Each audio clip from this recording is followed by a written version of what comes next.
Singapore में PM Modi 4 और 5 सितंबर को रहेंगे। इस दौरान भारत और सिंगापुर के बीच सेमीकंडक्टर निर्माण और डिजिटल भुगतान क्षेत्र में दो अहम समझौते होने की भी संभावना और इस यात्रा के दौरान कुछ अहम घोषणाएं होने की भी संभावनाएं हैं।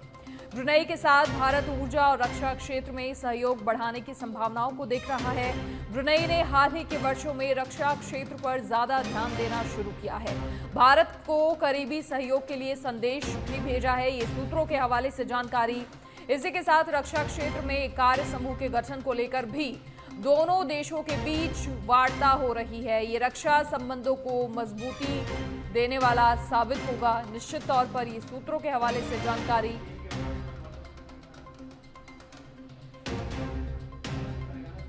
अधिक जानकारी के लिए bureau chief Rajiv Tiwari phone line पर जुड़ गए हैं। राजीव, क्या कुछ पूरी जानकारी? देखिए, भारत हर क्षेत्र में लगातार नए आयाम स्थापित कर रहा है और ऐसे में इंटरनेशनल रिलेशंस पर प्रधानमंत्री नरेंद्र मोदी का हमेशा से ही फोकस रहा है। फिलहाल इस दौरे को लेकर क्या कुछ पूरी जानकारी है और जो सेमीकंडक्टर निर्माण, डिजिटल भुगतान का जो समझौता है वो होना है और क्या क्या संभावनाएं हैं? बिल्कुल, देखिए, अगर देखा जाए तो प्रधानमंत्री नरेंद्र मोदी का यह जो ब्रुनेई और सिंगापुर का 3 दिवसीय दौरा है बहुत ही महत्वपूर्ण माना जा रहा है, क्योंकि इन दोनों देशों में प्रधानमंत्री जो है लगातार इन दोनों देशों के संबंधों को और मजबूत प्रगाढ़ करने को लेकर के लगातार तत्परता से काम कर रहे हैं। और सबसे बड़ी बात यह है कि देखिए इस दौरे में जो है तमाम जो है समझौते होने की बात सामने आ रही है, जिसमें जानकारी जो मिल रही है विदेश मंत्रालय के द्वारा जो जानकारी दी गई है कि रक्षा के क्षेत्र में, ऊर्जा के क्षेत्र में, प्रौद्योगिकी के क्षेत्र में प्रधानमंत्री नरेंद्र मोदी समझौता करेंगे। सिंगापुर में 4 और 5 तारीख को रहेंगे, मतलब 4-5 सितंबर को रहेंगे।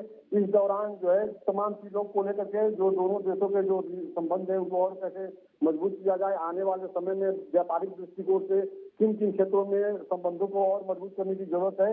कुल मिलाकर अगर देखा जाए तो देखिए ब्रुनेई जो देश है वहां पर जो है भारत को लेकर के वहां के जो राष्ट्राध्यक्ष हैं बहुत ज्यादा उत्साहित हैं और जो जानकारी मिल रही थी उन्होंने एक मैसेज भी किया था भारत को कि रक्षा क्षेत्र में भारत से सहयोग चाहते हैं, क्योंकि भारत में देखिए तमाम रक्षा उपकरण जो है यहीं पे प्रोडक्ट तो तैयार हो रहे हैं मेक इन इंडिया के तहत, तो तमाम देश जो है इस समय भारतीय रक्षा उपकरण को खरीद रहा है। तो ऐसे में ब्रुनेई के जो प्रधानमंत्री हैं वो भी चाह रहे थे कि भारत से हमको रक्षा के क्षेत्र में मजबूती मिले, संबंध हमारा मजबूत हो, तो वहां पर बड़ा रक्षा क्षेत्र में डील होने की बातें सामने आ रही है। फिलहाल अगर देखा जाए तो जो तैयारी है दोनों देशों को लेकर के भारत प्रधानमंत्री की जो सोच है कि किस तरह से भारत के तमाम देशों से संबंध जो मजबूत हुए हैं और भी मजबूत हो, उस क्षेत्र में बढ़ता हुआ एक कदम कहा जा सकता है। जी देखिए, खास तौर पर जो ये यात्रा है प्रधानमंत्री की कहीं ना कहीं भारतीय प्रवासी समुदाय के हितों पर केंद्रित होगी और इसके अलावा जो सिंगापुर के साथ फ्री ट्रेड एग्रीमेंट को लेकर MOU साइन किए जाने की भी उम्मीद जताई जा रही है।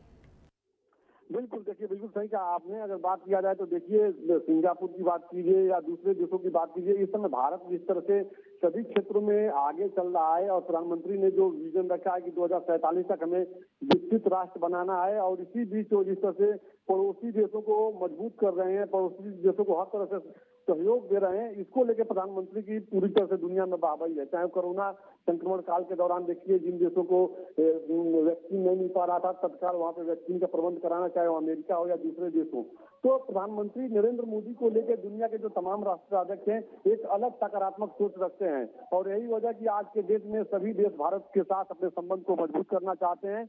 और यही वजह है कि चाहे ब्रुनेई की बात कीजिए या सिंगापुर की बात कीजिए, यहाँ पर बड़ा डील होने की बात सामने आ रही है तो रक्षा के क्षेत्र में और ऊर्जा के क्षेत्र में। तो अब देखना होगा कि क्या कुछ हो रहा है। और साथ ही प्रधानमंत्री जब भी किसी देश में जाते हैं तो भारतीय समुदाय के लोगों को वहाँ पे संबोधित करते हैं, भारत में जो डेवलपमेंट होता है उसको लेकर के बताते हैं। साथ ही जो वहाँ पे बिजनेसमैन, उद्योगपति हैं उनको भी कहते हैं कि आप लोग भारत में निवेश कीजिए। जी चलिए राजीव, फिलहाल बहुत शुक्रिया आपका तमाम जानकारी साझा करने के लिए। तो इस यात्रा के दौरान अहम घोषणाएं होने की भी संभावना है। प्रधानमंत्री 4 और 5 सितंबर को सिंगापुर के दौरे पर रहेंगे।